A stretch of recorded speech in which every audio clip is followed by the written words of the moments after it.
کیا آپ جانتے ہیں اسلام میں سب سے بہترین انسان کون ہے؟ آج ہم ایک ایسی حدیث سنیں گے جو آپ کی زندگی بدل سکتی ہے۔ رسول اللہ صلی اللہ علیہ وآلہ وسلم نے فرمایا، تم میں سے سب سے بہتر وہ ہے جو قرآن سیکھے اور سکھائے۔ صحیح بخاری کی یہ حدیث ہے۔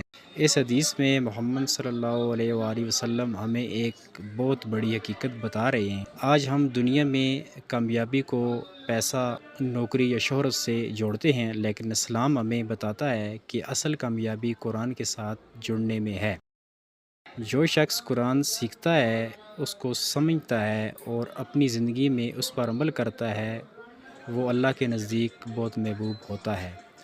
اور اگر وہی شخص دوسروں کو بھی قرآن سکھائے تو اس کا مقام اور بھی بلند ہو جاتا ہے۔ یہ حدیث ہمیں یہ پیغام دیتی ہے کہ ہم روزانہ تھوڑا وقت قرآن کے لیے نکالیں، چاہے صرف ایک آیات ہی کیوں نہ ہو، اور جو سیکھیں اسے دوسروں تک پہنچائیں۔